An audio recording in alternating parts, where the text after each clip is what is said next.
Bismillahirrahmanirrahim. Assalamu alaikum. Welcome to another podcast series, The Quiet Power, a space where we reclaim resilience not through noise but through internal transformation. I'm Bisma Mirza, and in each episode we explore resilience and our strength inside out. Resilience एक ऐसी ताकत है जो आपको रोज़मर्रा के मुश्किलात से आपको आसानी के साथ निकाल देती है। आप बहुत सारे मुश्किलात में नहीं पड़ते या आप स्ट्रेस डिप्रेशन के अल्फाज इस्तेमाल नहीं करते। जिस तरह से आप अपनी फिजिकल स्ट्रेंथ बढ़ाते हैं, इसी तरह रेजिलियंस भी एक ऐसी खामोश ताकत होती है जो over the period of time बढ़ती है। एक जर्नी है, एक सफ़र है जिसका आप स्टार्ट करते हैं। दुनिया के जिस तरह के हालात चल रहे हैं, हमारे अपने घरों में भी मसाइल होते हैं, तो हम उससे किस तरह से निपटे। तो इसलिए हमने सोचा है कि रेजिलियंस के ऊपर, मेंटल टफनेस के ऊपर बात करनी चाहिए। और आज की जो हमारी एपिसोड है, इस पे हम बात करेंगे एंग्जाइटी के ऊपर, जो इस्तराबी कैफियत होती है। किस तरह से हम इसको आइडेंटिफाई कर सकते हैं, ये किस एज ब्रैकेट में होती है, क्या इसका किसका क्या फैक्टर्स होते हैं, किसे अगर कोई टूल्स हैं तो हम इससे निपट सकते हैं। ये कोई ख़ास वजह से होती है, ये आम जिंदगी में हो सकती है कि आम मतलब इंसान को भी फेस हो सकती है। हम इसको डीपर डाउन समझने की कोशिश करेंगे। And to speak on this topic I have with me doctor Sana Yasir. Dr. Sana Yasir is a relationship and a master coach. She is a neuro encoding specialist, consultant hypnotist है, intersex educator है, physician है, और बहुत लंबी list है इनकी काबिलियत की, और हम इन्हीं से बात करेंगे। पहले तो अस्सलाम वालेकुम doctor Sana, welcome to a podcast the quiet part. कैसी हैं आप? वालेकुम अस्सलाम। Thank you so much Bisma. Yes, अल्हम्दुलिल्लाह, नो कंप्लेंट्स। अल्लाह का बड़ा करम है। मुझे बहुत खुशी है कि आप इस बारे में न सिर्फ बात कर रही हैं बल्कि दूसरों तक भी ये पहुंचा रही हैं, क्योंकि हमारे माशरे में हर इंडिविजुअल को चाहे वो अपनी आवाज़ उठा पा रहे हैं चाहे नहीं उठा पा रहे, उनको शायद आज का एपिसोड आपका सुनने की जरूरत है। Thank you so much, I appreciate कि you took out time. Doctor Sana, आप मुझे आपसे पहले स्टार्ट ही मुझे आपसे यही करना था कि आपने इसके लिए क्यों अग्री किया, what it means to you, resilience क्या है। हम बैकग्राउंड में तो बात करते रहे व्हेन आई अप्रोच्ड यू, तो उसके बारे में थोड़ा बताएं। सो बिस्मा, हर किसी की ना स्टोरी जो जिंदगी की होती है ना, वो कहीं ना कहीं उनके लिए एक ऐसा टारगेट साबित होती है, या कह लें प्रोपल्शन के लिए, आपको आगे बढ़ाने के लिए। आपकी स्टोरी या आपके साथ जो हालात और वाकयात रहे होते हैं, अगर आप बाशऊर हैं तो आप उसको इस्तेमाल करते हुए आगे बढ़ सकते हैं। ये चीज मैंने कुछ अर्सा पहले सीखी, और मुझे ये एहसास हुआ कि मैं अपने बारे में अगर किसी को कुछ बताऊंगी, क्या मेरे अल्फाज का चुनाव होगा, और मैं किस तरह से अपनी बात कह पाऊंगी कि अगले के दिल पे असर हो। मैं जब बात करती हूँ, तो मैंने लास्ट टाइम भी आपको कहा था, I want to touch hearts. Why do I want to touch hearts is because शायद एक वक्त में मेरी भी ये कोशिश थी कि कोई मेरी बात सुन सके, मैं दिख सकूं, और मेरी बात अगले को न सिर्फ समझ में आए बल्कि उससे कुछ मेरे लिए सहूलत हो सके। क्योंकि एक औरत की जब हम बात करते हैं, मैं क्योंकि अपने आप को इस माशरे में एक औरत ही कहूंगी कि हम बेशतर औरतें हैं, कुछ हम प्रिविलेज ज्यादा, मैं प्रिविलेज्ड औरत हूँ। प्रिविलेज औरतें भी ऐसा नहीं है कि एनजाइटी नहीं होती, मुश्किलात का सामना नहीं होता। किसी को लगेगा कि जी फाइनेंशियल हालात सही हो तो सब सही हो जाता है, नहीं, ऐसा नहीं होता। बहुत सी चीजें हैं जिससे आप गुजरते हैं। मैं जॉइंट सिस्टम में रहती हूँ। जॉइंट सिस्टम से मुराद है कि शुरू से मैं जब शादियों की आई, मैं बड़ी बहू हूँ, ठीक है। सो एक जो कलेक्टिव कल्चरल प्रेशर होता है एक बड़ी बहू का, वो मैंने फेस किया। तो क्लाइंट में से 9 काम ठीक हो गए, बट एक काम में थोड़ी गलती हो गई है, या वो सही से नहीं हुआ है। तो आप थॉट्स इस तरह के बनाते हैं कि हाय इस पे पकड़ होगी कि नहीं होगी, क्या मुझे कुछ कहा जाएगा, क्या मुझे किस तरह से बिहेव करना होगा, तो चाहे लोग आपके साथ जो हों वो अच्छे हों, आपका अपना दिमाग एक फाइट फ्लाइट मोड में चला जाता है। और इस किस्म की थॉट्स ज्यादा बनाने की वजह से, जिसको मैं अम्ब्रेला टर्म में एंजाइटी बोल रही हूँ, ये कैफियत आपके दिमाग में क्रिएट हो जाती है। अब इसमें हमारा दिमाग कहाँ जा रहा होता है, ये एहसास होता है कि जी मुझे बात करनी चाहिए, नहीं करनी चाहिए, do I need to hold peace, yes, do I need to agree. Say a few words, क्या मेरे अल्फाज की पकड़ होगी, क्या मुझे गलत समझा जाएगा। तो आप ना एज मेरे साथ जो हुआ वो ये हुआ कि मैं बड़े अरसे तक सिर्फ पीपल प्लीजिंग में पड़ गई। पीपल प्लीजिंग करने लगी। क्यों? क्योंकि मुझे ये था कि मैं दूसरे घर से आई हूँ, मुझे यहाँ एडजस्ट होना है, तो जो जो कह रहा है ना, हाँ जी अच्छा, अच्छा जी अच्छा, अच्छा ठीक है ऐसे कर लेते हैं। उससे क्या हुआ बिस्मा, मैंने रियलाइज किया कि जो मेरी अपनी शख्सियत थी उसमें बदलाव आया, मेरा गो टू इमोशन सामने आया। मैं उदास नहीं होती थी, मैं एंग्री होती, मेरा गो टू इमोशन एंगर था। खैर, इमोशंस की पे हम बात करते हैं। पहले मैं बताऊं एंजाइटी पकड़ कैसे सकते हैं आप, क्योंकि आपने कहा ना कि हमें थोड़ा सा अवेयरनेस भी इस बारे में देनी चाहिए। जी डॉक्टर सो साना, मुझे ये बताइए, मैं हाँ, पहले आप इस स्टार्ट करें। जब हमने एंजाइटी की बात करते हैं, मैंने इसको ट्रांसलेट किया इस तरह भी, इस कैफियत से, तो क्या, how do you, simple words में आप इसको क्या कहेंगी? डॉक्टर, एक मेडिकल टर्मिनोलॉजी में इसको क्या कहा जाता है? देखें, मेडिकल टर्मिनोलॉजी सिम्टम्स और साइंस पे बेस्ड होती है। ओके। जो जहनी कैफियत और दबाव महसूस करता है इंसान, वो मेंटल हेल्थ हेल्थ और इमोशनल हेल्थ हेल्थ दोनों में आ जाता है। सो अगर आप एक डिक्शनरी टाइप वो लेंगी, डेफिनेशन लेंगी, तो कोई भी गूगल करके देख सकता है। उसमें एक कैफियत आपकी बताई जाती है ठीक कि है। You worry too much. That worry may or may not be valid, but मैं इसको इस तरह से नहीं समझाना चाहूंगी। मैं चाहूंगी कि आप जब जब आपको ये ख्याल आने लगे ना, हाय ऐसा ना हो जाए, यू नो, ओ रुक जाओ, क्यों ये कह रहे हैं अल्फाज। और देखिए body language, okay, body language मत मिस करें। आपके दिल में घबराहट हो रही है, आपकी दिल की धड़कन तेज हो रही है, आपकी सांस छोटी हो रही है, ये वाली जो सिम्टम्स और हैं, मेरे ख्याल से कोई डॉक्टर आपको इस तरह एक्सप्लेन भी नहीं कर पाएगा ये, क्योंकि हम उस तरफ ध्यान ही नहीं दे पाते। जो असल में इंसान गुजार रहा होता है ना, वो घबराहट, वो तिलमिलाहट, और वो आ, आपकी आंखें स्क्रैम्बल करती हैं, आप अल्फाज ढूंढते हैं, ये वो जेन्युइन लिव्ड एक्सपीरियंस है बिस्मा, जिससे आपके बहुत से नाजरीन और सामीन रिलेट कर सकेंगे कि आपकी जब जिस्म ही कपकपाने लग जाए, जब जिस्म घबरा जाए, जब पसीने छूटने लगे, तो ये तारी होना जो होता है ना कैफियत का, ये ट्रू एंजाइटी है। और ये उस थॉट प्रोसेस से आ रही है, वो ओवरवेल्म आ रहा है, जिसके बाद आप फंक्शनल नहीं रहते, आप अच्छे काम पूरी तरह से नहीं कर पाते, आपको किसी न किसी टूल, किसी न किसी टेक्निक की जरूरत होती है। आई एम अ डॉक्टर, मैं प्रिस्क्राइब कर सकती हूँ मेडिसिन, लेकिन मैं मना करती हूँ एंटी एंजाइटी मेडिसिन तब तक ना लें जब तक आपने अपने थॉट वर्क पे काम ना किया। क्यों? क्योंकि वो दवा वक्ती सुकून दे देगी, आपको ये नहीं सिखाएगी कि आपने जब जब आपको इस तरह से एंग्शियस थॉट्स आए, आपने उनका करना क्या है। सो आई थिंक हम हमें इस बारे में जरूर बात करनी चाहिए कि what is something that one person can do when they feel like this, when they get very anxious। Anxiety ही बढ़ के पैनिक अटैक बनती है। उसके साइन एंड सिम्टम्स, मेरा नहीं ख्याल कोई ऐसा होगा जिसने एंजाइटी फेस ना की हो। एंजाइटी को हम फियर ऑफ अननोन बोलते हैं। एंजाइटी को हम कहते हैं 99.9% वो चीज नहीं होती, एक ऐसा प्रिडिक्टेड फ्यूचर है जिसने नहीं होना कभी भी, लेकिन वो आपको अपाहज कर सकता है, पैरालिसिस ऑफ एनालिसिस दे सकता है, प्रोक्रास्टिनेशन करा सकता है, you know, so many things are linked to it. I see, I सी।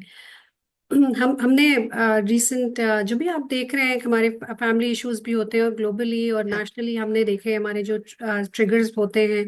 मैं इसमें समझना चाह रही थी कि एंजाइटी इंटरनल ट्रिगर्स होते हैं या एक्सटर्नल होते हैं, या इसका कॉम्बिनेशन ओके, होता है? ओके, सो यस, हमारी जब भी हम कुछ दुनिया में परसीव करते हैं, तो हम अपने सेंसेस के थ्रू करते हैं। आप जो देखते हैं, आप जो सुनते हैं, और आप जो महसूस करते हैं, वो आपके लिए वैलिड है, क्योंकि वो आपके अंदर जाता है, आपका ब्रेन उसे कंप्यूट करता है। अगर आपका ब्रेन एक अनट्रेन्ड ब्रेन है, अगर आप प्रोफेशनल है और आपका ताल्लुक साइकोलॉजी की फील्ड से दूर दूर से नहीं, तो आपको नहीं समझ आएगा कि इसको आपने इंटरप्रेट कैसे करना है। आपकी जो लर्नड हैबिट्स होंगी बचपन से, जो माँ बाप ने सिखाया, जो आपने घर में होते देखा, जो आपने मीडिया से लिया, जो आपने स्कूल के एनवायरनमेंट में सीखा, जो भी आपके साथ सर्कमस्टांसेस रहे, जितने भी आप आज जिस एज के हैं उससे पहले जो एज आपने गुजारी है उसमें जो जो हालात वाकयात हुए उसकी वजह से आपका एक इंटरप्रिटेशन मैकेनिज्म बन गया अंदर, आप उसकी बेसिस पे इंटरप्रेट करते हैं। सो एक्सटर्नल आपको ट्रिगर मिलता है। ट्रिगर हर वो चीज है जो आपको बाहर से रिसीव होती है और आप उसको फिर कंप्यूट करते हैं, ठीक है। ट्रिगर क्योंकि एक ऐसा वर्ड है जो कि ट्रॉमा के साथ रिलेट होता है, तो मैं ट्रिगर का लफ्ज यूज नहीं करती, बट मैं ये कहती हूँ कि आपको स्टिम्युलस मिलता है, ठीक है। उस स्टिमुलस को, वो एक्सटर्नल स्टिमुलस होगा, उसको जब आप इंटरनली कंप्यूट करते हैं तो ये कॉम्बिनेशन बन जाता है। एक अनट्रेन्ड ब्रेन इसको कैटास्ट्रोफिक केओटिक राई का पहाड़ बना सकता है, ठीक है। राई को राई रहना जरूरी है, राइट।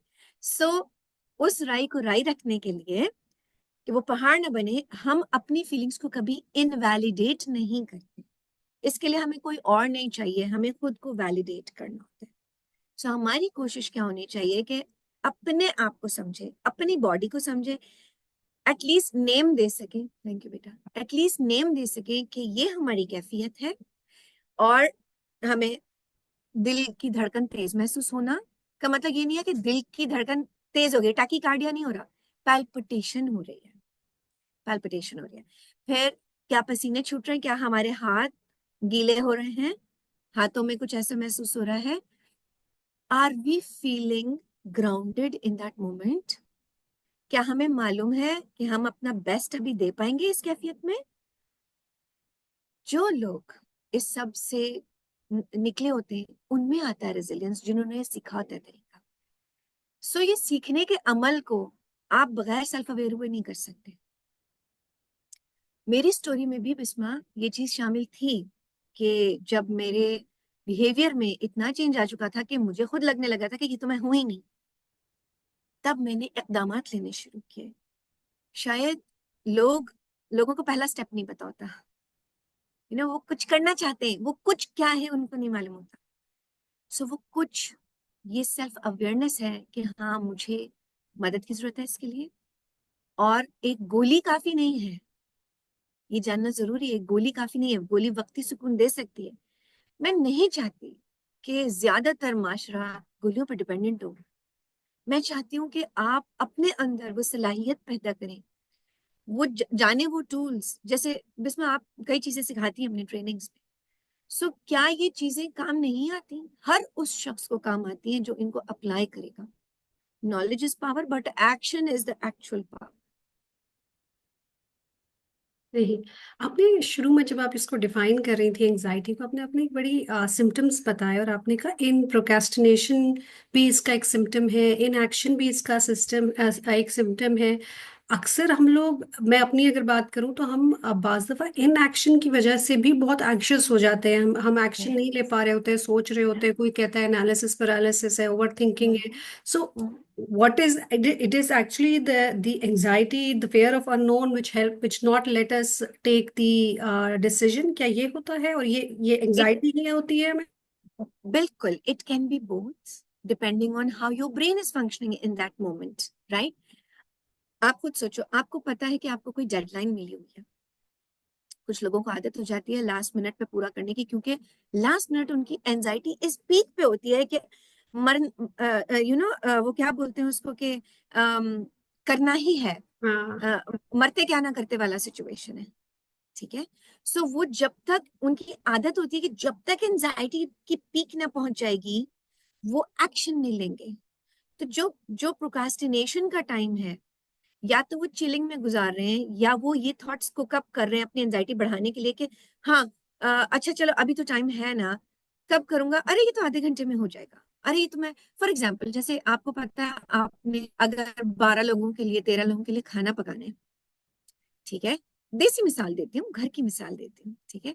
अगर आपको मालूम है कि आपको 12 लोगों के लिए खाना पकाना है और आपके पास हेल्प नहीं है, उन 12 लोगों में से कोई आपको हेल्प करने को तैयार भी नहीं है, ठीक है। क्यों? क्योंकि हर जिस वक्त आप जिसकी शक्ल देखें उसके पास जो है ना, वो मेरे पास तो अभी ये करने के लिए है, ठीक है। अ, उनकी एक्सक्यूज उस वक्त आपको जेन्युइन लगेगी, आपका मुंह नहीं पड़ेगा उनको बोलने का कि अच्छा प्लीज थोड़ी हेल्प कर, ठीक है। सो तब अगर आपको मालूम है कि आपको खाना सर्व करना है रात को 9 बजे, आप कब पकाना शुरू करोगे? क्या आप इस हालत में हो कि आप 7 बजे उठो, कटिंग करना शुरू करो ताकि 9 बजे परोसा जा सके? या आप इस हालत में हो कि आप सिर्फ ये सोचते रहोगे कोई मेरी हेल्प करने नहीं खड़ा होता, या मेरी तो कोई हेल्प करता ही नहीं, बस, एंड यू सक। You see, I've given you 2, 3 different scenarios. Every scenario is valid. लोग गुजरते हैं इससे, ठीक है। जब मैंने ये देखा कि मुझे सुपर वुमन बनना है, मुझे कुछ चीजें करनी है, मेरी जरूरत है, और मैं उनको बगैर अच्छे हेडस्पेस में आए नहीं कर सकती, तो ये बात आ जाती है चॉइस पे। What are you choosing to do with yourself? How are you choosing to nurture yourself? How are you choosing to provide what is necessary in that moment? So बगैर सेल्फ अवेयरनेस के, self awareness the first step, बगैर self awareness के ये नहीं मालूम पड़ता आप अपने सिम्टम्स मैनेज कर सकते हैं। और छोटी सी बात है बिस्मा, ब्रीदिंग शैलो मैंने बताया था ना सिम्टम, घबराहट, पैल्पिटेशन। अगर फोकस पैल्पिटेशन और घबराहट पे होगा तो आप नहीं कुछ कर सकेंगे। आपको उस वक्त ग्राउंडिंग की जरूरत है, आपको उस वक्त अपनी ब्रेथ को कंट्रोल करने की जरूरत है। It will begin with the first thing that you are given.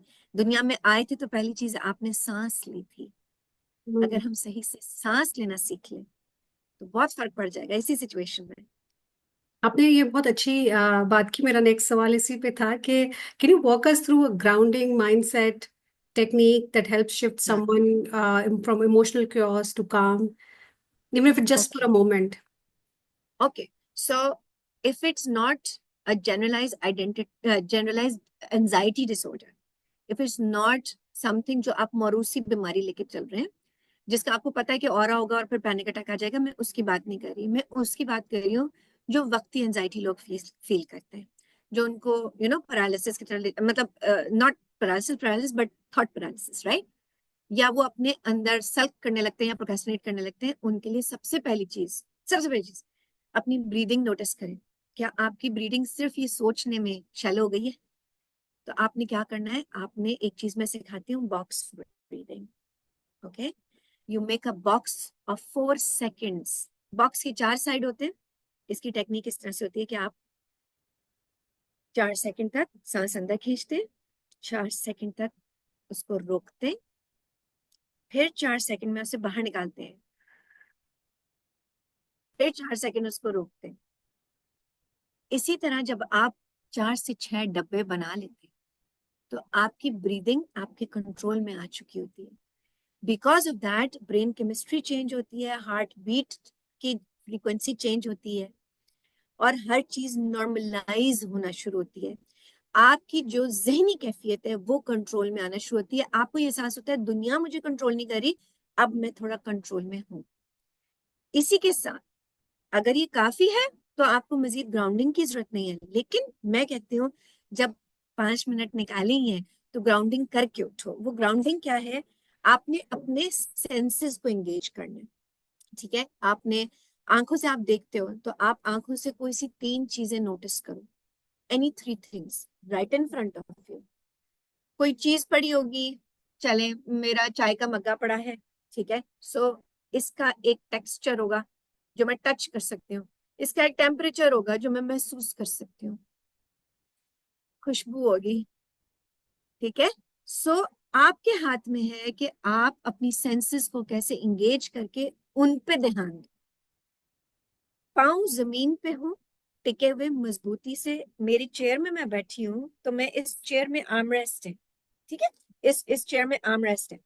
सो अगर मैं ऐसी किसी चेयर में बैठी हूँ ऑफिस में, लोग होते हैं एंग्शियस हो जाते हैं, वो अपनी चेयर के आर्मरेस्ट को महसूस कर सकते हैं, उसके टेक्सचर को महसूस कर सकते हैं। आपने जो कपड़ा पहना हुआ है, अगर आपने कोट पहना हुआ है, आपकी ऑफिस ड्रेसिंग है, कोई भी है, आपने वो महसूस किया, टेक्सचर महसूस किया। सो ग्राउंडिंग ये है कि in that moment you are present, that is why your brain will not go anywhere else. You will not, in those moments you will not think about आपको एंग्शियस क्या चीज कर रही थी। सो आप रिगेन करते हैं अपने आप को इन द प्रेजेंट मोमेंट। आपने ब्रीदिंग कंट्रोल की, आप प्रेजेंट मोमेंट में हाजिर हो गए, अब आपके हाथ में आपका फोकस आ गया।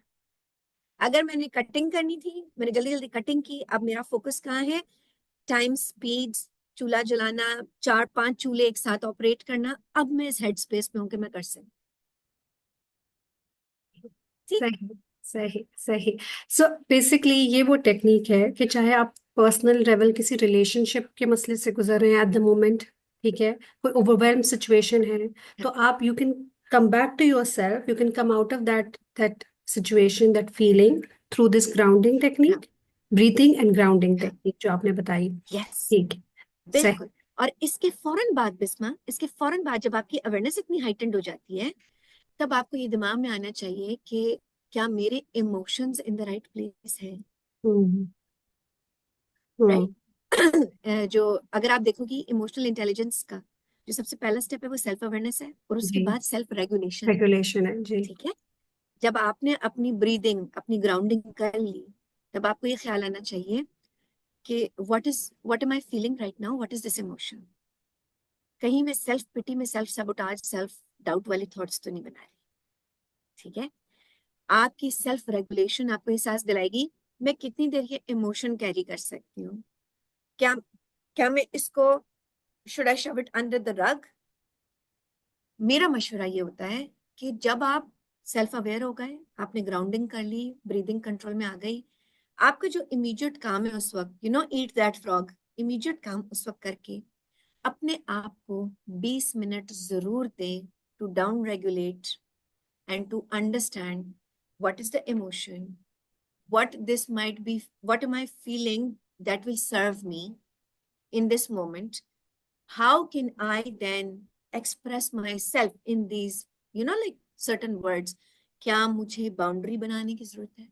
क्या मुझे ये कन्वे करने की जरूरत है कि मैं बर्नआउट की तरफ जा रही हूँ? देखिए, personal example and professional example दोनों देना चाहिए, क्योंकि आप अगर पर्सनल बोझ कोई लेके फिर रहे हैं तो आप प्रोफेशनली भी परफॉर्म नहीं कर पाए। सही सही सही सही। डॉक्टर सना, ये जो आप जैसे अपने क्लाइंट्स में देखती होंगे, आपके पास बहुत सारे क्लाइंट्स आते होंगे, तो ये मर्दों में ज्यादा है, औरतों में ज्यादा है, ये क्या है? या ये सिर्फ औरतों का हम ज्यादा एसोसिएट करते हैं ओवर थिंकिंग और ओवरवेलमिंग एक्सपीरियंसेस? बिस्मा, आप मुझे बताएं मशहूर कौन है कि इमोशनली वॉलेटाइल कौन होता है? है ना? हम मशहूर जरूर हो गए हैं हाँ। खवातीन। कभी पीएमएस हो रहा है, कभी इमोशनल टर्मोइल है, रोलर कोस्टर है, इस तरह के वर्ड्स यूज होते हैं ना। हम्म इसलिए क्योंकि औरतें ज्यादा अवेयर हो गई हैं, औरतें अपने ऊपर इन्वेस्ट कर रही हैं। आप देखो मेरे क्लाइंट्स में, मैं पिछले 6 साल से कोचिंग कर रही हूँ, ज्यादातर औरतें इन्वेस्ट करती हैं। लड़के अप्रोच करते हैं बट बड़ा उनका जो काम होता है वो होता है पर्पस क्वेस्ट। उनका होगा गोल सेटिंग, उनका होगा हमें ये चीज सिखा दें हम, यू नो एंजाइटी के लिए आते हैं लोग, लड़के। ठीक है। अगर मैं एज ब्रैकेट भी इसमें डाल दूं, सो रिसर्च आपको ये शो करती है कि दोनों सेक्सेस में, जो औरतों की एंक्शस एज है वो 20s एंड 30s है, जब उनके रिश्ते आ रहे होते हैं, जब उनसे घरदारी की उम्मीद होती है, जब वो अपने करियर और लाइफ दोनों में ही सेटल नहीं होती, वो उनका मोस्ट एंक्शस पीरियड होता है। ओके। मर्दों में अगर आप ये देखोगी तो एज ब्रैकेट जो होता है वो आता है अगेन आफ्टर द ग्रेजुएशन, 25 साल के बाद वाला लड़का, जिसको बाद में कहा जा रहा होता है कि अब तुम पे जिम्मेदारियां हैं, तुम्हें बिल्स भी पे करने हैं, तुम्हें शादी भी करनी है, एंड उनका करियर का स्टार्ट होता है, जबकि उनसे एक्सपेक्ट किया जाता है कि सेटल्ड होंगे तो शादी होगी। ठीक है। सो घरेलू तरफ इस तरह से, प्लस करियर लैडर, अगर लैडर क्लियर नहीं है उनको, अगर वो ऐसे काम कर रहे हैं जिसमें उनको सेटिस्फैक्शन महसूस नहीं हो रही, पैसे ला रहे हैं घर पे लेकिन इंटरनली सेटिस्फाइड नहीं है, तब भी वो ये क्वेश्चन करते हैं कि यार what is the purpose of my life, what am I doing, why am I wasting my self. नौकरी पेशा लोगों को अक्सर ये ख्याल आने लगते हैं कि यार अपना बिजनेस बेहतर होता है, बिजनेस वाले को ये ख्याल आने लगता है कि मेरी तो रातों की नींद उड़ी हुई है, मैं लोगों की सैलरीज कैसे दूंगा। हर तरह से एंजाइटी आपको हर सिचुएशन में फील हो सकती है, और दोनों के लिए एंजाइटी के मायने और जो क्लियर पिक्चर होगी, इमेजरी होगी, वो फर्क होगी। मैं उनसे पूछती हूँ, अपने क्लाइंट से पूछती हूँ, आप जिसको एंजाइटी कहते हैं, आपके लिए वो क्या है? What does it look like? What does it sound like? What does it feel like? आपको पता है किस किस तरह के जवाब आते हैं मेरे पास? कोई कहता है एंजाइटी मेरे लिए बिल्कुल ऐसे जैसे किसी ने बहुत सारे माथे पे चिपका दिए। कोई कहता है ऐसा लगता है जैसे वो पुराने जमाने में औरतें कोरसेट पहनती थी ना, कमर पतली करने के लिए, पीछे से कस कस के डोरियां कस कस के। कहता है मुझे ऐसा लगता है जैसे मेरी सांस इतनी तंग हो चुकी है, मैं फंस गई हूँ। हम्म, कोई कहता है ऐसा लगता है कि जैसे सारे लोगों की नजरें मुझ पे हैं और मैं स्टेज पे अकेली खड़ी हूँ। हम्म, सो लोगों के एक्सपीरियंस जानना before telling them how to manage, लोगों की कैफियत समझना बहुत जरूरी। सही। बस just parting away, last question I would like to ask you कि you have worked with so many people. What does real resilience looks like to you, especially in quiet everyday moments? Resilience को मैं जिन दो तीन चीजों से relate करती हूँ, और मैं खाली यहाँ अपनी बात नहीं करूंगी, मेरे हस्बैंड बहुत रिजिलियंट हैं, मेरे ससुर बहुत रिजिलियंट है, मैं ससुर की बात करूंगी। मेरे ससुर उन लोगों में से हैं जो 16 साल में अपने घर से निकले थे हायर स्टडी के लिए।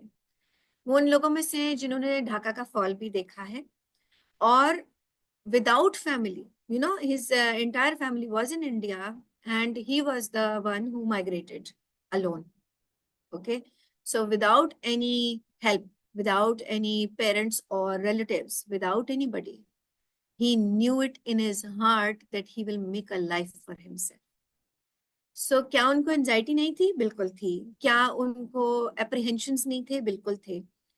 जब हम उनकी स्टोरीज, जब मुझसे वो स्टोरी शेयर करते हैं, क्योंकि उन्हें पता है कि मैं उनसे पूछती हूँ, राइट, मेरी उनकी बहुत अच्छी बातचीत होती है, वो खुल के बताते हैं कि किस तरह से उन्होंने from scratch, from zero, depending on his own resourcefulness, not resources, resourcefulness, उन्होंने किस तरह से अपने अंदर ग्रिट पैदा की, अपने अंदर रेजिलियंस पैदा की। हाँ, एक चीज मैं कहना चाहूंगी यहाँ पे, जो बहुत से लोग अब रिसर्च के बाद ही बात करते हैं, जब तक आप वल्नरेबिलिटी को नहीं समझेंगे, जब तक आपको ये नहीं मालूम होगा कि मिस्टेक करने से ही सीखता है इंसान और मिस्टेक से रोकना नहीं चाहिए, तब तक आप में वो स्ट्रेंथ डेवलप नहीं होगी, वो मेंटल स्ट्रेंथ डेवलप नहीं होगी जो फाउंडेशन बनती है। जब आप हाउस ऑफिसर होता है ना, मैं डॉक्टर हूं ना, हाउस ऑफिसर होता है ना, वो सबसे जलील होता है। हर सीनियर उसको जलील करता है, ठीक है। ये जो जलील करने वाला प्रोसेस है ना, ये आपके अंदर ना वो रेजिलियंस पैदा करता है। क्यों करता है? क्योंकि आपको इतनी बेइज्जतियां सुनने की आदत हो जाती है कि आपको लगता है कि अच्छा चलो गलती हो गई, अच्छा इसको कैसे करना है, your instant go, because in that situation you can not just procrastinate, you have to perform.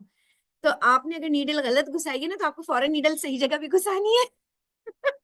तो certain certain things prepare you, your life challenges prepare you. Do not think of a challenge as a problem, think of it as an opportunity. It is an opportunity to learn, it is an opportunity to grow certain strengths in you. What is missing? Whatever is missing, you can learn it. If you have learned something previously, it is not serving you, unlearn it. Unlearning is the most difficult process, most difficult process. I hope that helps, Bisma. Yes, that helps. Actually, I get stuck. एक चीज सीखी है वो नहीं काम आ रही, तो उसको जल्दी से अनलर्न करना चाहिए, तो ना कि उसको सही प्रूफ करने में। So it took me quite some time to even understand कि ये प्रॉब्लम आ रही है। So doctor Sana, your message to for the My message is my message is very clear, very simple. The world needs emotionally intelligent people. You can be one. You have a little bit of it. Increase emotional intelligence in yourself. Go for any program that is within your reach and start working on enhancing your emotional intelligence. आप सारा जिंदगी दुआ देंगे। Jazakallah. Thank you so much, Dr. Sana. It was a pleasure to have you here. I understand कि आपका busy schedule होता है. You took out time, इतने मज़े से, इतने आसान तरीके से चीज़ों को explain किया. बहुत शुक्रिया उसके लिए. I hope we see you often. आपकी details you would definitely हम description में mention करेंगे so people can reach you. Thank you. And definitely वो आपसे मुस्तफीद हो सकते हैं. Thank you once again, Dr. Sana. Thank you so much, Bisma. Keep doing the good work that you're doing. Jazakallah. Thank you so much.